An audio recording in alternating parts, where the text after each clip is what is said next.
মেলা তো অনেক ধরনের দেখেছেন, কখনো কি মাছের মেলা কোনোদিন শুনেছেন? আমারও লাইফে প্রথমবার দেখা 516 বছরের পুরনো এই মাছের মেলা, যা দেখতে ও কিনতে পশ্চিমবঙ্গের বিভিন্ন জেলা থেকে এই জেলায় ছুটে আসেন বিভিন্ন মাছ প্রেমীরা।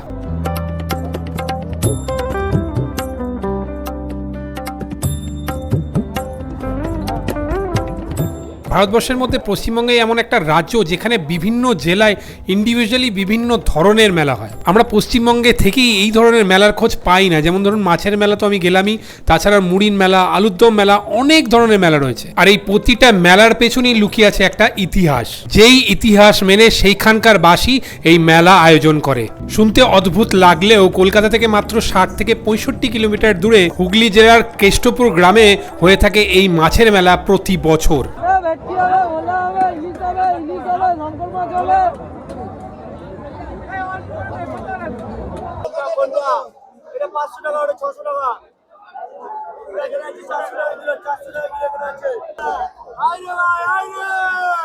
বোয়াল থেকে ভেটকি মাছ, শুটকি থেকে শঙ্কর মাছ, কাঁকড়া, গলদা, চিংড়ি সবকিছু পেয়ে যাবেন আপনি এই মাছের মেলায়। মাছ ব্যবসায়ীরা বিভিন্ন ধরনের মাছের পসরা নিয়ে হাজির হন এই মেলায়। হুগলি ছাড়াও বর্ধমান, হাওড়া, নদিয়া, উত্তর 24 পরগনা থেকেও বহু মানুষ আসেন এই মেলায়। 600 থেকে 1600 টাকা কেজি দরে মাছ বিক্রি হয়। কেউ কেউ মাছ কিনে নিয়ে যান, অনেকে আবার এখান থেকেই মাছ কিনে পাশের আমবাগানে মাছের পিকনিকের আয়োজন করেন। কথিত আছে যে চৈতন্য মহাপ্রভুর অন্যতম পরিষদ নিত্যানন্দের শিষ্য ছিলেন রঘুনাথ দাস গোস্বামী। আর এই রঘুনাথ দাস গোস্বামী ছিলেন এখানকার তখনকার দিনের জমিদার গোবর্ধন গোস্বামীর পুত্র। আর মাত্র 16 বছর বয়সে তিনি সংসার ত্যাগ করে সন্ন্যাস নেন এবং পানিহাটিতে চলে যান নিত্যানন্দের কাছে দীক্ষা নিতে। বয়স অতিরিক্ত কম হওয়ায় তাকে ওখানে দীক্ষা দেওয়া হয় না এবং ফেরত পাঠিয়ে দেওয়া হয়।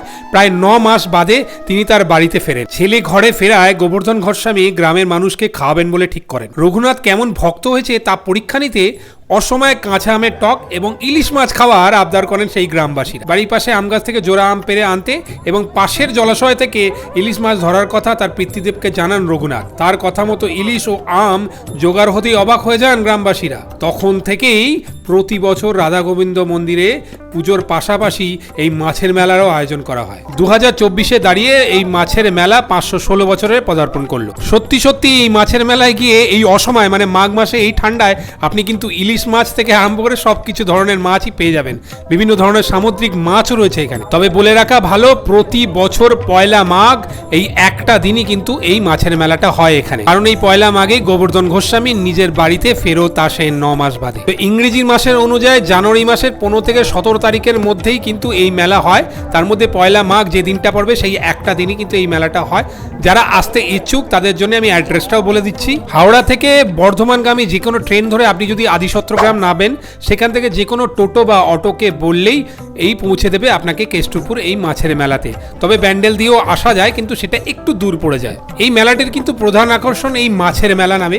বাট মাছের মেলার সাথে সাথে বিভিন্ন ধরনের মেলায় যেসব সামগ্রী আমরা দেখে থাকি সেই সব কিছুই পাওয়া যায় এই মেলার মধ্যে। ভোর 5টা থেকে বিকেল 5টা অবধি এই মেলার টাইমিং থাকে।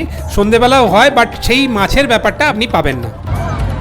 এখানে এসে মাংস খাচ্ছে, মাছ নেবে তো? হ্যাঁ,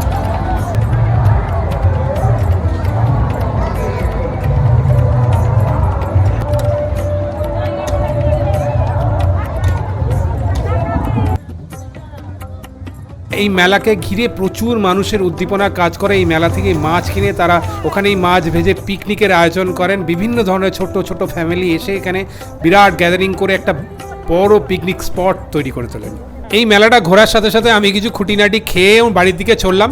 আপনাদের ভিডিওটা যদি ইনফরমেটিভ লাগে আর যদি চ্যানেলটাকে ভালো লাগে সাবস্ক্রাইব করতে পারেন, লাইক করতে পারেন।